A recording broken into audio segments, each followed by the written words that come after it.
Welcome back to New Realities. I'm Alan Steinfeld. I'm very happy to have here again on the show Patricia Albere and Jeff Carreira, and their amazing work in pulling the consciousness of the planet, of individuals together into a unity that is a new paradigm for awakening. That's what I say. Mm-hmm. And can I just say that yes, the last show was very interesting, but how can we, among the three of us here, function from the place of unity that you talk about? Is there a way we could do that as an example of the work?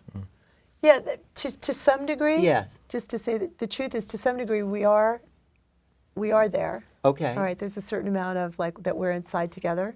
Inside, that I feel inside each other. Yeah, we're kind of inside the space that we're sharing, and that's partly why we're having such a good conversation. Okay, yes.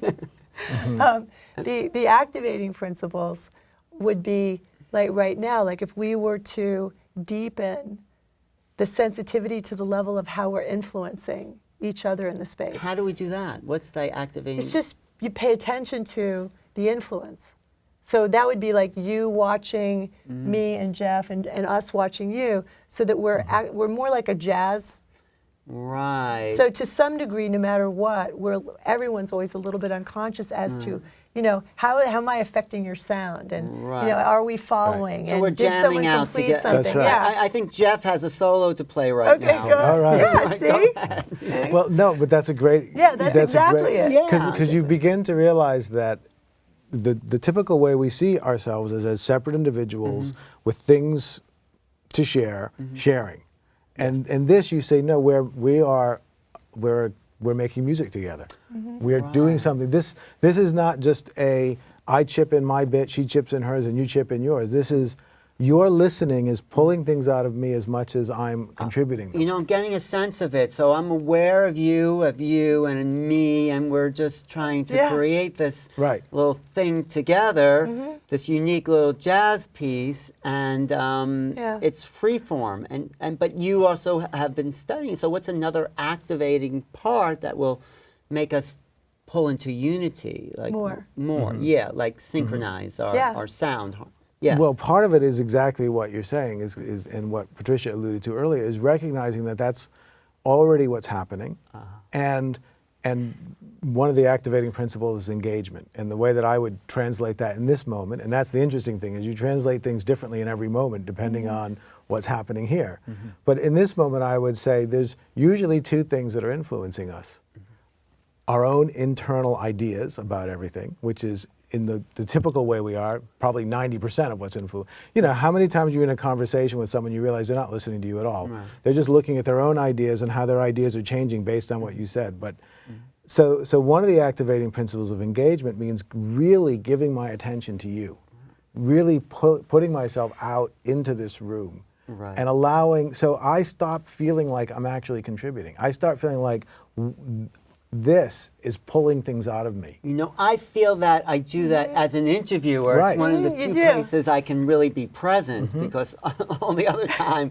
So I'm with you, and I'm here also to learn what my guests have understood and accumulate. So it's like I'm here because I want to pull that out of you, so I can benefit, and of course people watching can benefit. So so you have certain principles that actually facilitate that.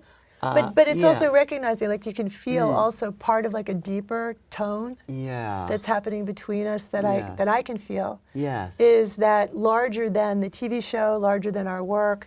There's a place where we are those beings who like to stay on the edge of where things are happening. Yes. Yes. And we want to share that with the world. We want to make to invite more of the world into that. And as we're doing this, I find it much more satisfying as you dissolve into that than to maintain what I want to say in my ego space. Right. And sharing the space together, it opens me up in ways that expand, what I thought was even possible. Right. Yeah. Right. Which is that's the whole point. Is that the space between us, as we give ourselves to it, expands what's possible. Yes, so now we're like jamming out. Right, exactly. And you can feel there's a little bit of bliss, there's a kind of energy. But so what do we, it's great. There.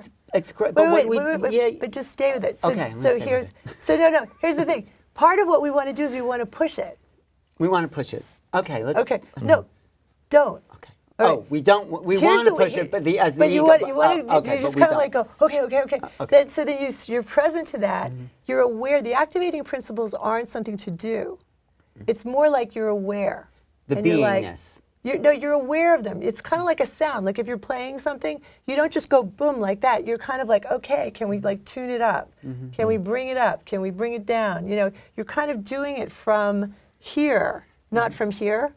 But what do we do with this? So, okay, so here's go another ahead. of the activating principles, and this Okay. will relate to this. Okay. Because here, this is a fantastic Yeah, I get it. I feel beginning, it. right? Yes. So one of the activating principles, and this is the thing that Patricia and I connected on first, most strongly, is commitment.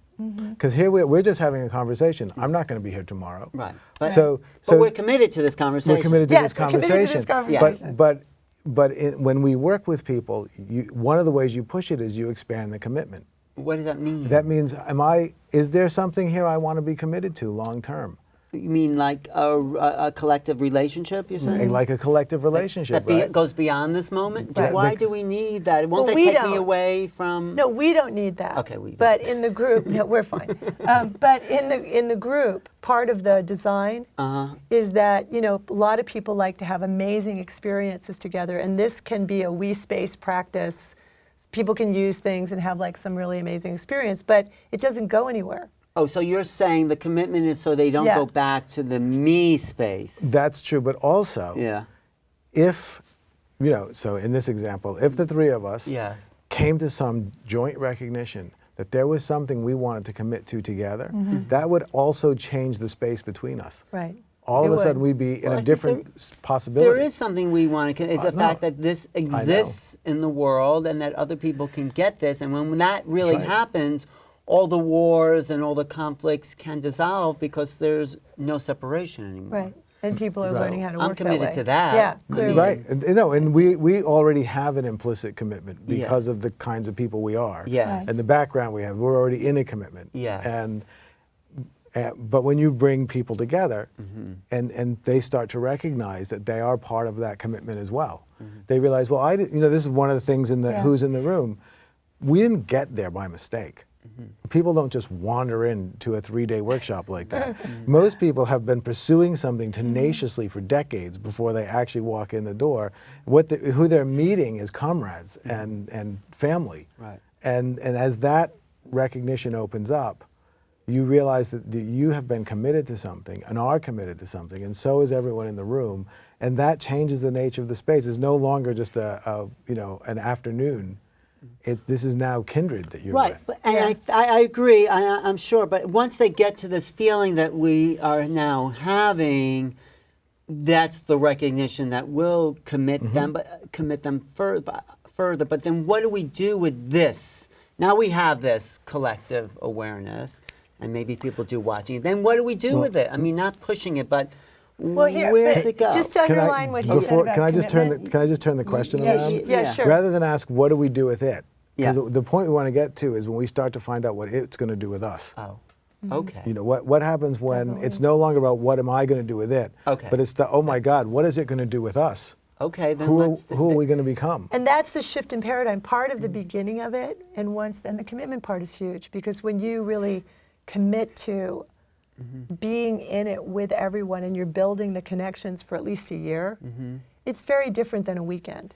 Right. Or a day or an television show. afternoon. Yeah, or an afternoon. But and it something sacred. I mean, there's something about being inside the commitment and also learning as human beings. One of the things that is so, I think, distressing about the postmodern culture is people love having amazing experiences and then you never see them again. It's kind of like spiritual promiscuity, of Right. a certain type. Right. And, nothing, it's amazing, and then it's like... But isn't that okay? I don't mean It's the okay. promiscuity part. Maybe that is okay. Yeah, but, I know. But I mean, Well, so you that's- have an amazing experience together, it's and like, that's boop. and there's- why does that have to have a morality? No, attached there's to no it? morality. Okay. It's just its potentials are so limited.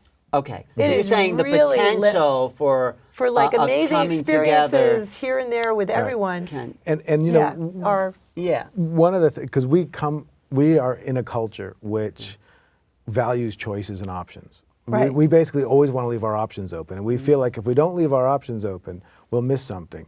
But what we don't realize is that there are possibilities that come into existence in commitment that don't come in as long as your I don't know, options are that always word open. scares me. I know it does. It scares most We people. work that through for people, just so you know. Because it's different than the kind of commitment I can't that even it's say like it no for a matter long what. time. Yeah. No, because the postmodern commitment is you follow your feelings, period. But this feeling is great. Okay, I'm This is with a good us. feeling. No, I got so it. I like it, and I feel like we're part of something, and we're moving, and what wants to happen through us. Right. So why make I a think we should move to another. I think you No, like no, this I'm, one. I'm kidding. That's part of it. But I mean, of course, so commitment is part of it because you want to be committed to what, bringing everybody to this space, or what? Well, no. You want to be.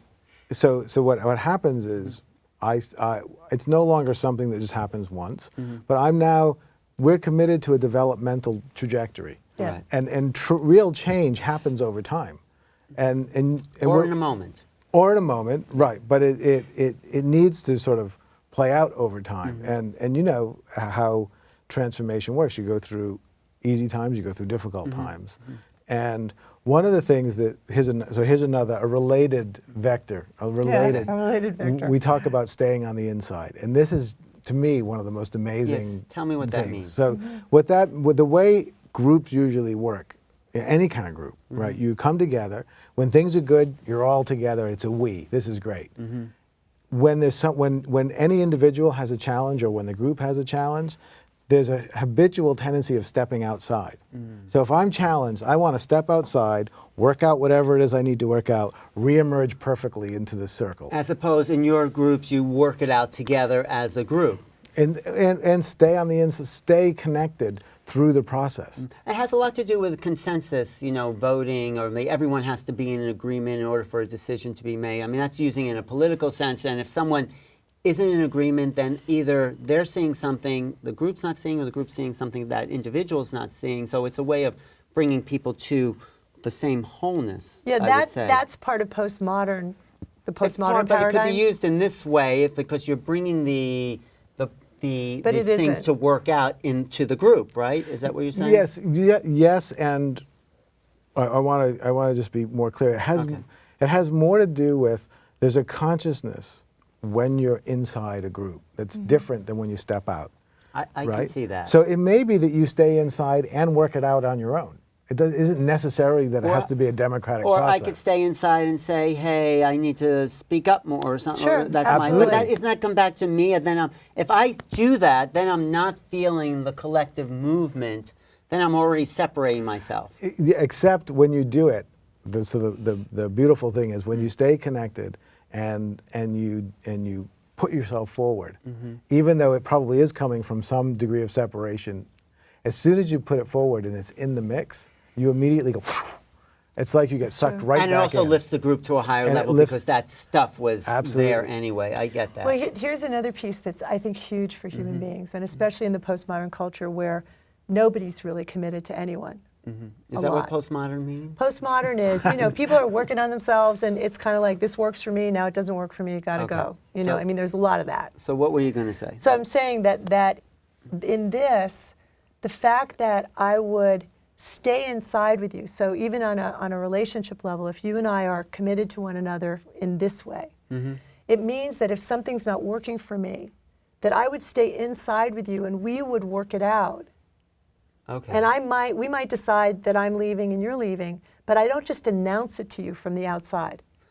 How do you announce it from the inside if you were leaving? You don't announce it. You What do you- actually examine together because it's something that's arising together. It's not just you realize that it's something that's happening together. So if you think about the way it normally works in that situation, Yeah. Right. usually for some amount of time someone emotionally steps out. Right. They work up a whole story around why Why? they think it has to be the way it is. They wait until they're sure they've got enough momentum in their story that it can withstand anything that anybody says, and then they announce it because now they've got like a steamroller to go through it. As opposed to you start to get inklings, and you develop a way of being and a habit of just being honest and open and vulnerable. Well, if I was to say, like, okay, I think Jeff has more to say here and pull him out, I mean, that would be a thing of working within the group Absolutely. and pulling us to a higher level Right. here together. But then I'm still sort of separating back out of the energies in order to make an observation about. Right. So there's one thing Yeah. I want to correct in the way that you're thinking about it. Yeah, Because tell me. because you're creating a duality between the me and the we. Okay. Right. So this is not we did me and now we do we. Okay. This is realizing that the me and the we all exist in a bigger we. It's all part of a bigger picture that includes the fact that sometimes we're more individual, sometimes we're more forgetting the individual. That there's nothing about any of that. So it's fluid. It's You're totally saying it's fluid. like I can be me when I want to be me. When and that's I what's can be needed. we. It's just to be clear, it's not when you want to be me. It's when the space needs you to be me. It's when there's something that is stimulated or touched upon that it, connects to an incomplete That's right. aspect of what I'm seeing or feeling That's right. or a history of, then I bring it out from the inside and say, help me. Right. Yeah. And what you With be, this. and the more And that we're together in it, we're right. together. And the more sensitive you get to what's happening, the more you see that the gestalt that's happening informs you as to when you need to be merged in listening and when you need to take a stand of some type. That there's something playing. It's literally like there's some higher consciousness that's playing what's happening. And it is anyway. I mean, it It always is anyway, has been right. that way. There always Right. has been one consciousness right. that's filtered through all of us. But now we're waking up to the fact that it is one consciousness. And by waking Right. up, we're dialoguing with that. And I think taking more control of That's our right. destiny and who we are as a planetary civilization. Right. And that's what's exciting Right. about what's going on. And we're here. more consciously participating in the dance that's always been happening. So, but yeah, I get that. So as we were in this we space, we were jamming out there. I felt because we were so connected in one moment, there isn't that much to say. I mean, once we're there, it's like not that the course is over and Yeah. you've done your job, but in a way it is. I mean, it's the way we're just there together, Right. and that's And right. Well, then it starts. yeah. See, that's partly why the more long-term unification of the cells. Then you have a body. So when you start to have, that was to go back to what Bruce Lipton said in the the you were saying in synergy the of first awareness. show, Yeah. is that part of what, it sounds weird, but it's experientially true, is that when we have this larger group and we're doing exercises, we're connecting and we're learning how to let go of the separation, you can actually feel that you start to become part of a larger, distinct being, not just the unity of all consciousness. distinct being It's that's like, there, that's It's like present. there's an EC, like there's that, And EC is what? the Evolutionary Collective. Oh, There's like okay. an Evolutionary Collective that that group Like is. us here. Yeah. We're an evolutionary And that, collective. it's, and Right. that it's ongoing, and something starts to inform you and you inform it, and it puts lift and pressure on your individual process, in your life. You feel like I've watched people I've worked with for 20 years in this, and they are having breakthroughs. I mean, they're like in a completely different kind of consciousness than they were before. It is a different consciousness, and I like that. And I just waiting to see what else then emerges. Yeah, and just to Yeah. take that a little. So this is something that I think would be interesting to consider because a lot of work, even intersubjective or collective work, is about getting to the point where you're inside that experience, right? And then everyone works. Then you're in it. Oh, good, we did it. Then you go back. Okay. Right, So right, instead of going it's back, true. we're just going to stay in Instead it. of go back, you stay in it and then see what happens. And you're right. Yeah. Okay, let's stay in it. When you first hit it, what happens is you go, I don't know what to do here. Or This there's is- nothing to do. This is it. We've reached it, and then okay, see you later. No. And right, or you wait and you say, well, actually, there are things we could do here. Oh, we that's could, the part I We wanna could know. build a different world here. We How could do we build a do different that? way of being. Well, once we hit that place of boom, then, but doesn't that take the separation to say, oh, we can do something else? Well, you could do it from a place of separation because you could go back to the individual and say, well, how am I going to use this? Right? Or you could wait and see Right. what emerges to be done. Okay. And if you think about it in terms of, say, the emergence of the Enlightenment. The first Enlightenment thinkers that were getting together in coffee shops and going, we can use rationality. And then they go, well, yeah, that's great, but what do we do with it? Well, you don't know. It's going to take some time to figure it out. That's a good point. That is a really good point, because I think this is exactly like that. Exactly, it is. But you also, because you are visionaries and evolutionary leaders, must have a vision of a planet where this starts to take hold on a mass scale. And what do you see? Well, I mean, I spoke with 2 people in the last week who are, trying to make huge changes in the like world. Barbara Marx Hubbard. Yeah, and a friend of hers and some other people. And, people that are really actively, have their hands in the world and they're doing stuff. And there are ways in which this consciousness, once developed in a group, they can turn towards like a problem that they're dealing with from a different place. Because if you have this space, so let's say you had 20 people, and then you were looking at some issue in the world that you're trying to deal with, and instead of figuring it out from our heads and from all of the stuff that we know, we have all of that available. We kind of tune in and we start to feel into what is really there.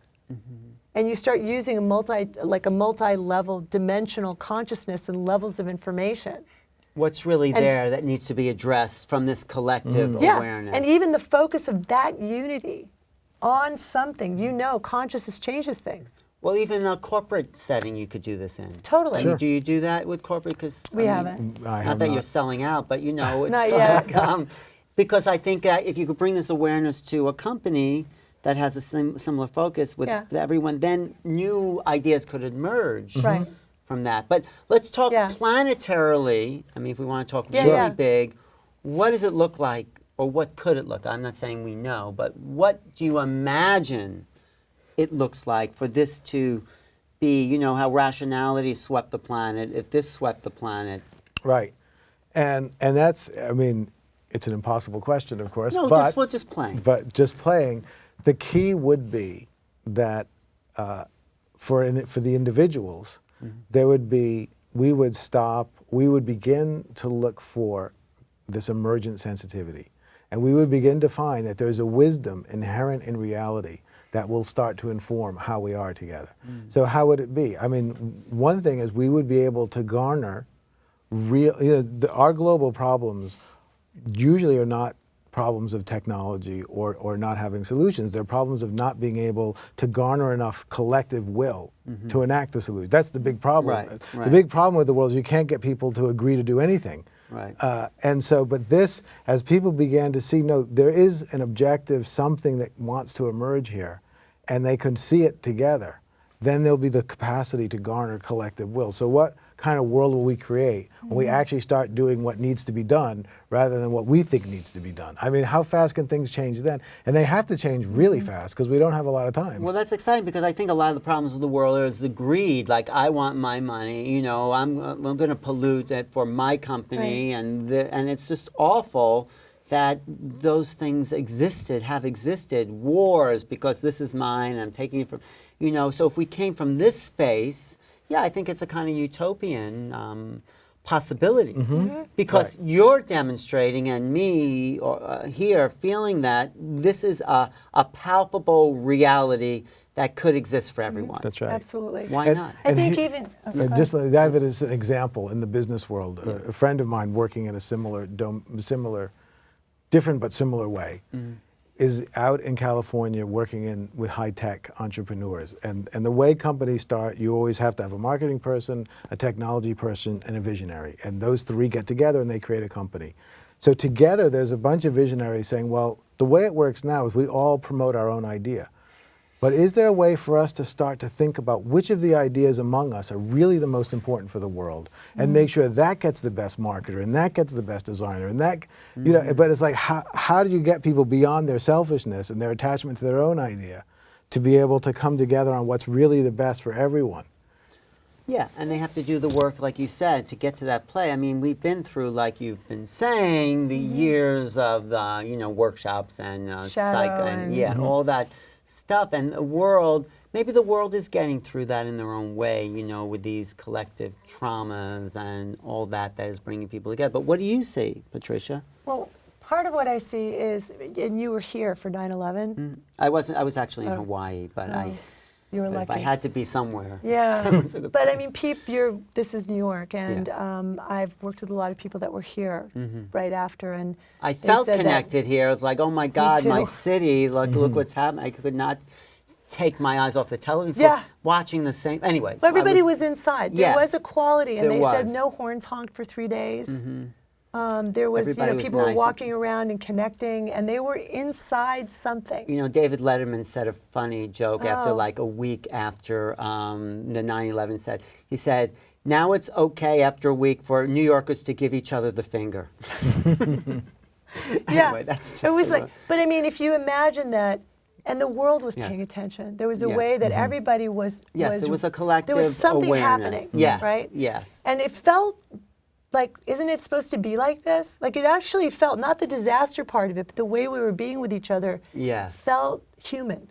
Yes, everywhere on the planet. I felt think there was human. that. Yes. And yes. if that had lasted, this is my perspective, if that had lasted for a year, and then it went away, we would have been scrambling to find out how to get there again. It would have made an imprint. But It would have yes. made a big imprint. Yes. We would have been like, Yes. wait a second, we can be like this, and now we're being all separate and competitive and insensitive and, myopic. So that glimpse for me is a little bit of a glimpse of what could happen, because we have it in us. We And do have we it in do. us, and I think even the corporations that are ruining the planet have it in them, because they're still human beings that just want to live their lives. Totally. And so, but you're doing the work. How do you reactivate the planet for this awakening? Well, the piece we're doing, I mean, you can only do the part you do. Yeah. I've found, even though I want to do everything, is we're gathering a lot of leaders, a lot of people that are CEOs, are spiritual teachers, are really like have influence, and are developed and are kind of running things in whatever area they're in. And doing the deepest dive, doing the most intense version of this, and discovering what the culture is as well, not just the experience, but what's it like to be really transparent with each other and really in the truth, and how do we stay awake to how we're influencing each other, and how, it's a job, it's like figuring that out is for humans.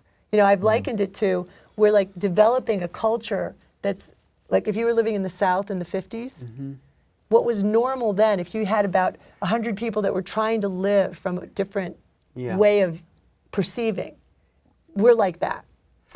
So if you get that done in a pure state with a lot of leaders, then the people that know how to translate it into their world. But I think it also has to happen on the that's- grassroots level, like the riots going on in St. Louis. How do we reach the hot spots of the planet and say, wait a minute, but maybe they're not ready for that, though, or Possibly. Our method now is to do the most intense version of this with people that have leadership capacities and translation abilities. So if you did it and then translated that into your world, and you're still in the consciousness and developing it with others, that's our method for now. I get that. But it's still nascent. I mean, this consciousness is barely here. No, I know it's barely here, It's and barely people touch it. here. And 9/11 was a taste, and For a all minute. that. Let's just get to one other thing that we talked about before: is art, and how this artistic awareness starts to influence a shared reality. Right. Because Right. I'm interested in that. Well, angle. I think what's fantastic about art, Yes. as a metaphor for this, at least, is the artistic process is just so fascinating. There's a letting go into creativity Yeah. that is unique. It's why artists love to do art. It's what makes art and not some other kind of handicraft. Right. Right. That there's a communicative process. For me, my creativity it feels like the dialogue with creation itself. Right. Yeah. Like what's coming through me now, that is so exciting, and then think of that a second ago, boom. Right. And like Yeah. the famous Michelangelo quote that the statue already exists in the slab Right. of marble. Right. You just have to see it and then Right. and allow it to emerge. It's a way of bringing forth subtle possibilities of reality into being, and it's a fantastic metaphor for this work. And what we were saying when we did this was, it's a better metaphor than practice, Because practice is a technique that you Yeah. get better and better and better at. So rather than think about it as spiritual practice, think about it as spiritual artistry. Right, so that's what I'm getting to. As this collective awakening happens, then the artistry is what's creation feeding us now that wants to be birthed in this moment through us as something we can add to the universe. That's creativity in a collective way that includes the artistry of all conscious beings that are in the group. That's right. That's what I would say. And you know, another another of the activators of this, and it does have to do with commitment, is what's possible only reveals itself if there's a committed willingness to follow through on it. God is not going to reveal to you what can happen if God doesn't think that you're going to actually do anything with it. Okay, right? I like that. That actually helps me. no, that's good because I've had things revealed that I know like are for me to commit to and follow through. Right. And thank you. No, you're very welcome. So in a collective way, what's coming through, I'm not sure how creativity works in that way because it comes, because I'm so into my own sort of process. If we were together, how does that come? How does that look collectively in this creative unfolding? Well, I think rather than people creating together, I think the consciousness becomes creative itself. How? Give me an example.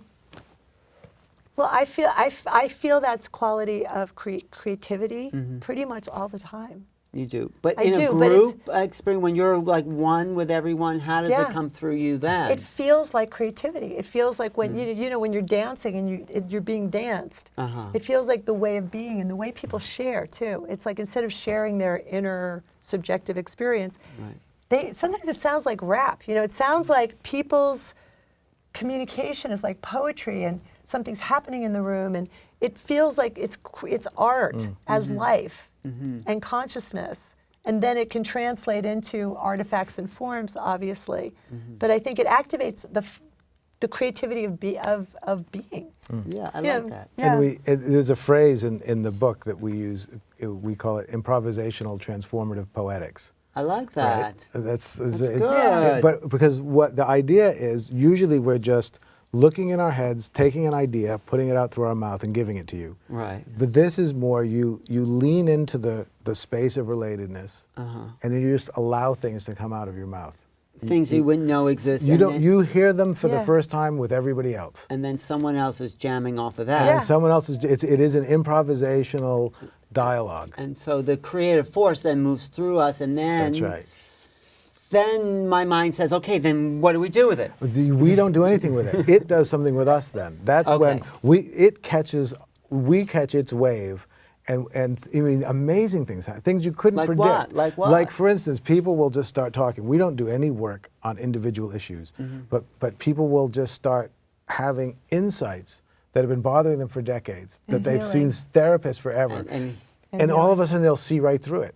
Because it's not them seeing through it, it's whatever's coming through sees through it for them. so this is a collective force that's washing through the individual and washing out all the junk that's in the way of them unifying with the collective consciousness. I believe that is true. Well, the source of all suffering is separation. That's what they said. Separation That's what from Buddha you said. and yourself. Yeah, I mean, that is what this is dissolving, is working through, but you're actively paying attention to. And even different, like we were saying, you know, different realities. You know, you have a much multi-layered level. The veils get thinner, as they say. So people have all kinds of experiences because the separation there falls away as well. Well, what it does seem to sum up sort of everything is that something's being born here. Humanity. Right. Actually, Bruce Lipton says we don't have humanity until we all come together with that singularity of consciousness. True. Then we have the being called humanity. Yeah. And as humanity is born, that's just the first level. Then it has a chance to grow and mature and be something other than what it Is already now. knew. Right. Yeah. And Right. but you are helping to create the first steps in birthing a new humanity. Right. Yeah, That's what absolutely. you call and a new way of developing. Yeah. You know, because like in our partnership as co-teachers, you have to go through a process where you see how you're inhibiting what's possible. Oh, I see. So you're Right. seeing how you're inhibiting each other? Each other. What am I doing that's not aligned with what's possible? How do you see that? Do you see it by pointing it out to, but someone points it out, or do you see it yourself? Sometimes it's pointed out. Sometimes it's just painful. Sometimes you just see, you feel the constraint, and you know that this consciousness isn't constrained. This consciousness is free, and it flows, and 'Cause you've things happen. tasted it. Because you've tasted it, so you know when it's not that. So if it's not that, it's got to be something else, and guess who that probably is? You know, You're in the way. it's us. It's one of us or both of us. So it's like a constant process Constant. of polishing and moving and dancing and singing and jamming. And there's a pressure. I mean, I think it's glorious But the to pressure is just an individual have the thing, you're saying. separations fall away. Yeah. Yeah. Because most of the time when you're in a normal consciousness, separation feels normal. Right. There's no pressure. You're just like separate. You know, it's just life. So if we bring it back to the unity, where I'm checking you out, feeling you, and feeling me. Right? There we go. No, I mean, I felt that. Yeah, me too. Yeah. Thank you, Patricia. Thank you. And Jeff. Thank you, sir. I appreciate Thank you very you much. know, your dedication, because I feel your commitment to this. I don't know about mine, but I feel yours. Your commitment is strong, and I think that's what's needed in order to hold the force of the field Right. together, at least in these groups that you're going to be doing Yeah. and you're doing. Yeah. And the one that's coming up in October is when? October 17, 18, 19. In New Yeah. York. It's on your website. Yes. Evolutionary Collective. And also, just so Yes. people know, they can get a free download of the book. So if they go to mutual-awakening.com, Mutual. Here, they get that, and they also can get a free e-course. So it's, you know, they can get introduced to it in a bit more detail. So it's a right, gift. and this is a grounding, and I think Yeah. I think you're right. People are looking for the next thing. They can't do any more workshops about Right. self-development, self-help. Get certified. It's and all that. nauseating already. Let's do something beyond the self. Yeah. I'm getting that. Yeah. Just a few more workshops, and I'm almost there. No, but thank you for Thank watching. Thank you very much.